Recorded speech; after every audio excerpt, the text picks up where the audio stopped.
اعوذ باللہ من الشیطان الرجیم بسم اللہ الرحمن الرحیم یا ایہا الناس انا خلقناکم من ذکر و انثی وجعلناکم شعوبا وقبائل لتعارفوا ان اکرمکم عند اللہ اتقاکم ان اللہ علیم خبیر صدق اللہ العظیم وصدق رسول النبی الکریم ونحن علی ذلک من الشاہدین والشاکرین والحمد للہ رب العالمین۔ یہ سورہ الحجرات کی آیت نمبر 13 ہے۔ اس آیت کا ترجمہ یوں ہے: لوگو، ہم نے تم کو ایک مرد اور ایک عورت سے پیدا کیا اور پھر تمہاری قومیں اور برادریاں بنا دیں تاکہ تم ایک دوسرے کو پہچانو۔ در حقیقت اللہ کے نزدیک تم میں سب سے زیادہ عزت والا وہ ہے جو تمہارے اندر سب سے زیادہ پرہیزگار ہے۔ یقیناً اللہ سب کچھ جاننے والا اور باخبر ہے۔ یہ ہے سورہ الحجرات آیت نمبر 13 کا ترجمہ۔ اس آیت سے پہلے اس سورہ میں جو آیات گزر چکی ان میں اہل ایمان سے خطاب ہے، مسلمانوں سے، ایمان والوں سے خطاب ہے۔ اس سے پہلے کی آیتوں میں، ان آیتوں میں اہل ایمان کو وہ ہدایتیں دی گئی ہیں جو مسلم معاشرے کو خرابیوں سے بچانے کے لیے ضروری ہیں۔ اب اس آیت میں دنیا کے سارے انسانوں کو خطاب کر کے انسانوں کی ایک عظیم گمراہی کی اصلاح کی گئی ہے۔ انسانوں کے ایک عظیم گمراہی کو درست کیا گیا ہے۔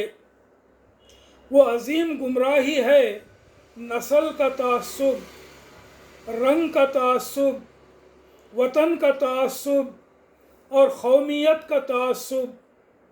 اس تعصب سے دنیا میں ہمیشہ جھگڑے، فساد اور جنگیں تک ہوتی رہی ہیں۔ پرانے زمانے سے آج تک ہر دور میں انسان دنیا کے سب انسانوں کو ایک سمجھنے کے بجائے اپنے گرد کچھ چھوٹے چھوٹے دائرے کھینچتا رہا ہے۔ اپنے دائرے کے اندر پیدا ہونے والوں کو اپنا اور اپنے دائرے سے باہر پیدا ہونے والوں کو غیر قرار دیا ہے۔ انسان نے یہ دائرے اخلاقی بنیاد پر نہیں بلکہ پیدائش کی بنیاد پر کھینچے ہیں۔ انسان اپنے ارادے اور اپنی مرضی سے پیدا نہیں ہوا ہے۔ انسان اپنے ارادے اور اپنی مرضی سے پیدا نہیں ہوا ہے۔ انسان کی پیدائش اتفاقی ہے۔ یہ صرف اتفاق ہے کہ انسان کسی خاندان میں پیدا ہوتا ہے یا کسی قبیلے میں پیدا ہوتا ہے یا کسی نسل میں۔ یہ صرف اتفاق ہے کہ انسان کسی ملک میں پیدا ہوتا ہے، کسی خاص رنگ والی قوم میں یا کسی خاص زبان بولنے والی قوم میں۔ خاندان، قبیلے، نسل، ملک، رنگ، زبان وغیرہ کے یہ دائرے اتفاقی پیدائش کے دائرے ہیں۔ انسان اپنی مرضی سے کسی خاندان یا قبیلے میں پیدا نہیں ہوتا، نہ کسی نسل یا ملک میں، نہ کسی خاص رنگ کی قوم میں، نہ کسی خاص زبان بولنے والی قوم میں۔ اس اتفاقی پیدائش کی بنیاد پر اپنے اور پرائے کا فرق کیا گیا ہے۔ انسان نے یہ کیا کہ اپنی اتفاقی پیدائش پر جس میں اس کی مرضی اور ارادے کا کوئی دخل نہیں تھا، اس اتفاقی پیدائش کی بنیاد پر اپنے اور پرائے کا فرق پیدا کر دیا، اپنوں سے محبت اور ہمدردی اور پرایوں کو اپنے سے کمتر اور حقیر سمجھنا، ایسا سمجھ لیا ہے انسان۔ اس سے آگے بڑھ کر پرایوں سے، غیروں سے نفرت، دشمنی، ان پر ظلم و ستم کرنا اور ان سے جنگ کرنے تک کی نوبت پہنچ گئی۔ اپنے اور پرائے کے فرق کے لیے انسان نے فلسفے گھڑے، مذہب ایجاد کیے، قوانین بنائے۔ اپنے اور پرائے کے اس فرق کو قوموں اور سلطنتوں نے اپنا اصول بنا کر سینکڑوں ہزاروں سال اس پر عمل کیا۔ اپنے اور پرائے کے اسی فرق کی بنا پر یہودیوں نے اپنے آپ کو خدا کی پیاری مخلوق سمجھا، اپنے آپ کو یہودیوں نے خدا کی چنندہ مخلوق سمجھا، چوزن پیپل سمجھا، اور دوسرے سب انسانوں کو انہوں نے اپنے سے حقیر سمجھا ہے۔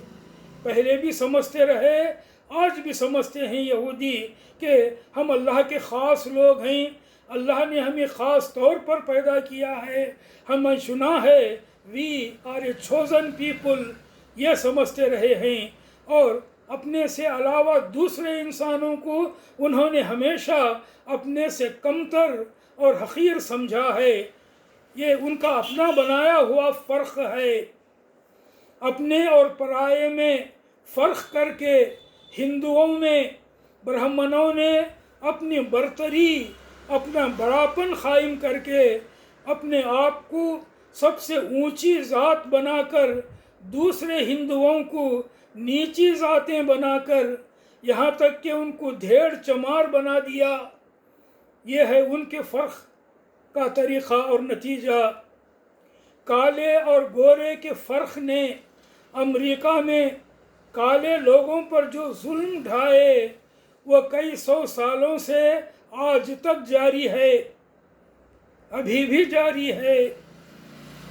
یورپ کے لوگوں نے بر اعظم امریکہ، امریکن سب کانٹیننٹ، بر اعظم امریکہ یعنی شمالی امریکہ، USA اور جنوبی امریکہ کے ملکوں میں گھس کر یورپ کے لوگوں نے ریڈ انڈین نسل کے ساتھ جو ظلم و ستم کیا، ریڈ انڈین نسل جو پہلے سے بر اعظم امریکہ میں آباد تھی، یورپ کے لوگوں نے وہاں گھس کر ان ریڈ انڈینز کے ساتھ جو ظلم و ستم کیا وہ سب کو معلوم ہے۔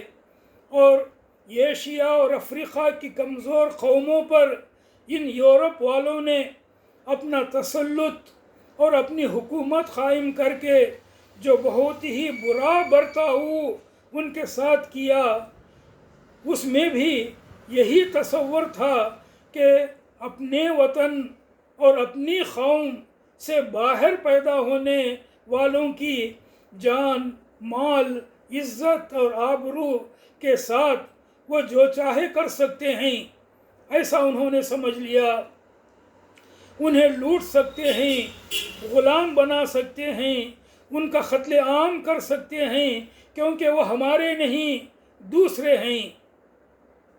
مغربی قوموں کی قوم پرستی، نیشنلزم، مغربی قوموں کی قوم پرستی نے ایک قوم کو دوسری قوموں کے لیے جس طرح درندہ بنا کر رکھ دیا ہے، اس کی بدترین مثالیں آج کی لڑائیوں میں بھی ہم دیکھ سکتے ہیں۔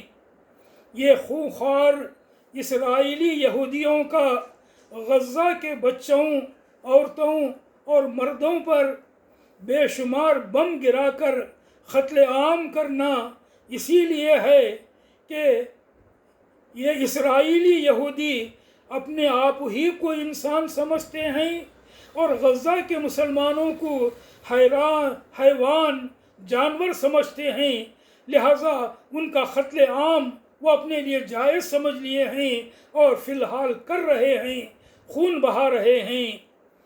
یہ ہے انسان اور انسان میں اپنے اور پرائے کا فرق کرنے کا خطرناک اور بھیانک نتیجہ۔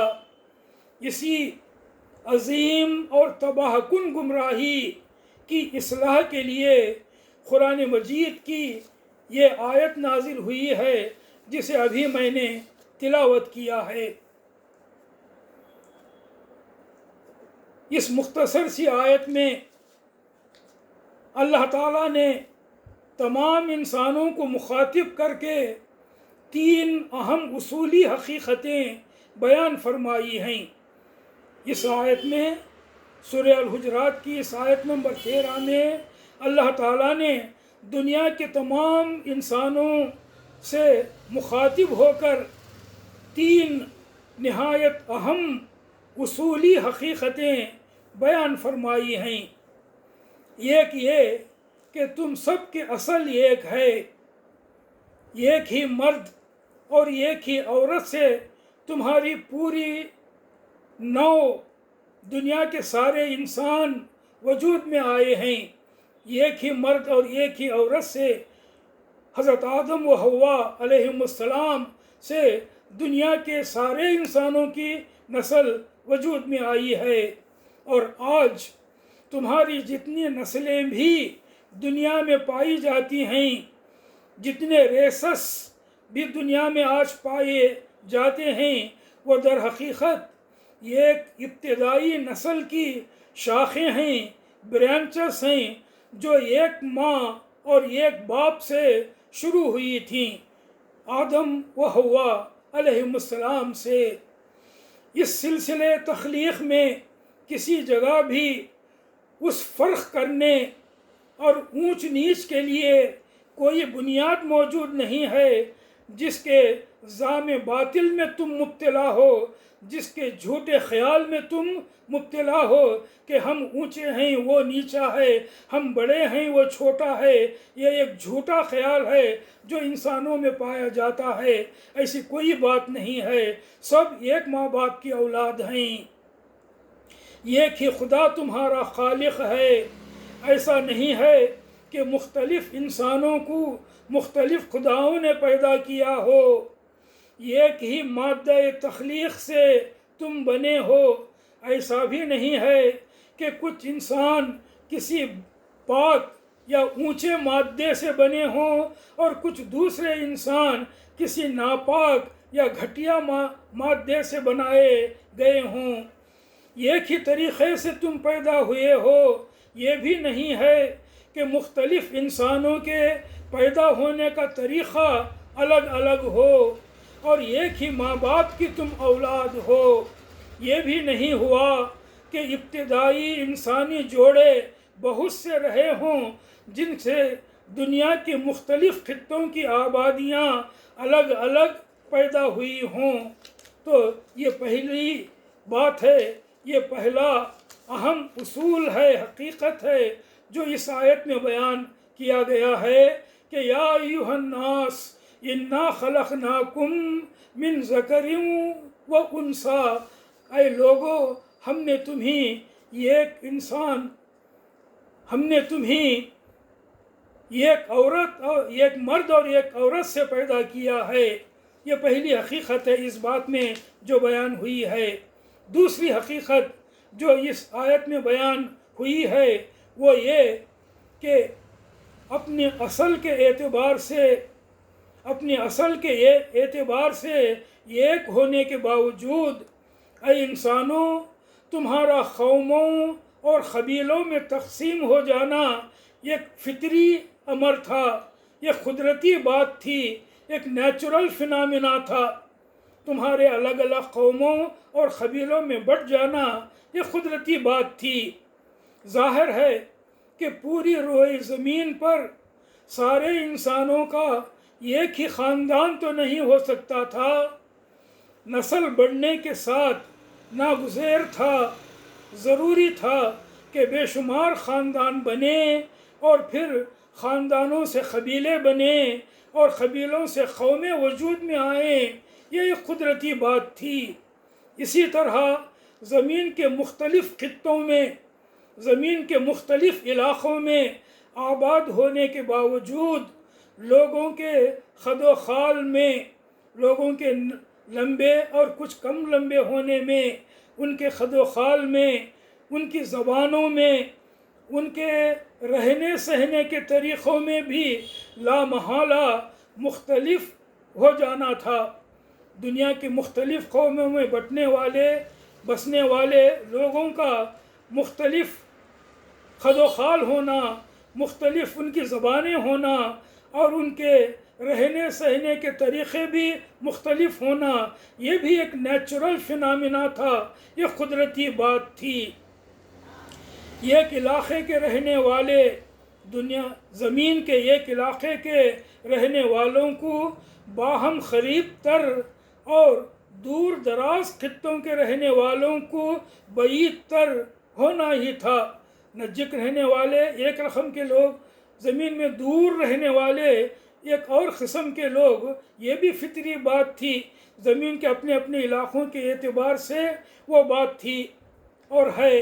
مگر اس فطری فرق، اس فطری اختلاف کا تقاضا یہ ہرگز نہ تھا کہ اس کی بنیاد پر اونچ اور نیچ، شریف اور مکین، برتر اور کمتر کے امتیازات قائم کیے جائیں، یہ فرق قائم کیے جائیں کہ اونچا اور نیچا ہے انسانوں میں شریف اور کمین ہے، انسان برتر ہیں اور کمتر ہیں، یہ خیال کرنا ایک باطل خیال تھا، یہ اس کا ہرگز تقاضا نہیں تھا انسانوں کے دنیا میں پھیلنے اور مختلف ہو جانے کا۔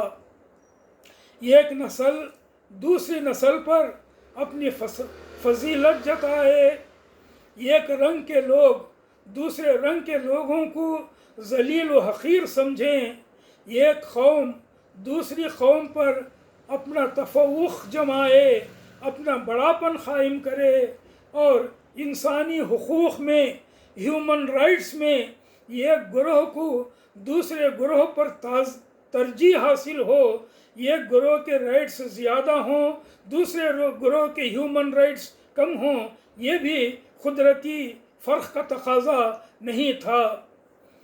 خالق نے، اللہ رب العالمین نے جس وجہ سے انسانی گروہوں کو قوموں اور قبیلوں کی شکل میں ترتیب دیا، مرتب کیا، وہ صرف یہ تھی کہ ان کے درمیان باہمی پہچان ہو، باہمی ایک دوسرے کی پہچان ہو، ان کا تعارف ہو اور تعاون ہو، وہ ایک دوسرے کی مدد کر سکیں۔ اس واسطے اللہ تعالیٰ نے انہیں اس طرح الگ الگ شکل و صورت، الگ الگ نسل، الگ الگ قبیلے اور خاندانوں میں پیدا کیا، یہ تعارف اور تعاون کے لیے ہے۔ اسی طریقے سے ایک خاندان، ایک برادری، ایک قبیلے اور ایک قوم کے لوگ مل کر مشترک معاشرت، ایک مشترک سماج بنا سکتے تھے اور زندگی کے معاملات میں ایک دوسرے کے مددگار بن سکتے تھے، یہی فطری طریقہ تھا۔ مگر یہ محض شیطانی جہالت تھی، انسان کی شیطانی جہالت تھی یہ کہ جس چیز کو اللہ کی بنائی ہوئی فطرت نے پہچان کا ذریعہ بنایا تھا، انسان نے اسے تفاخر اور تنافر کا ذریعہ بنا لیا۔ اللہ تعالیٰ نے جس چیز کو تعارف کا ذریعہ بنایا تھا، پہچان کا ذریعہ بنایا تھا، اللہ تعالیٰ انسان نے اس کو فخر کرنے اور نفرت کرنے کا ذریعہ بنا لیا، تفاخر و تنافر کا ذریعہ بنا لیا۔ یہ شیطانی جہالت ہے انسانوں کی، اور پھر نوبت ظلم و عدوان تک پہنچا دی گئی، ظلم و ستم تک نوبت پہنچ گئی، انسان کی اس